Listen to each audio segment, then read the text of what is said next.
Hi there, this is Tasha with Pathways to Peace Counseling, and I wanted to pop in real quick to do a tutorial on how to use these online games while you're on Zoom.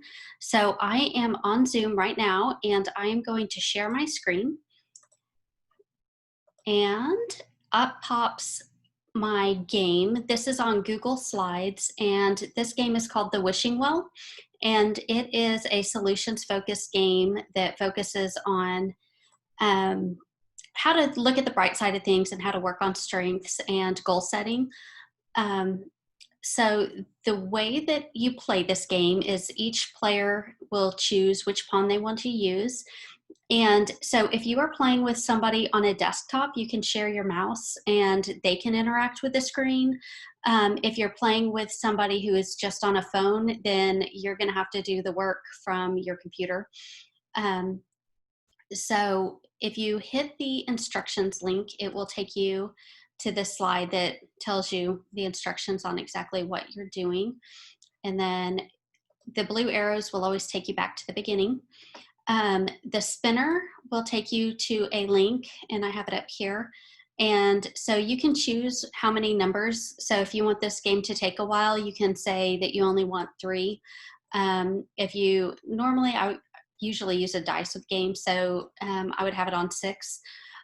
Or if you want to get through it really quick, you can set it to 10 or something like that. So let's see, I got a 5. So what I would do is I would go and pick a pawn and move it 5.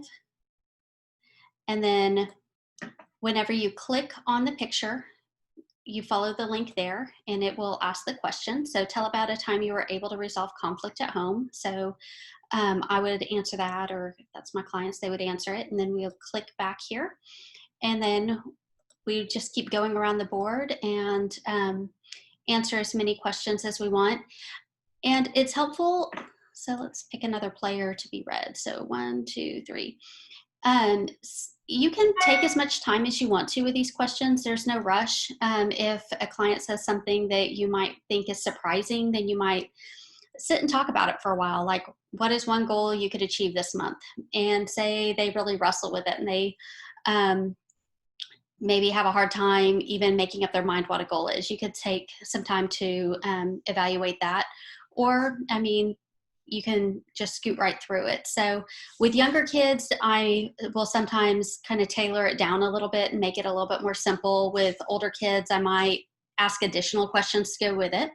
So there's a lot of ways that you can customize this. And also with it being with everything being online, say you want to ask a specific question to a kid, you can just type in, what do you want to be? And you can ask them that question. So anyway, that's how you interact with these games. And so there's quite a few different games I have available. They're all set up basically the same way so that they can move around the board the same way. They all have the links and the arrows that get back. So feel free to email with any questions. Thank you much.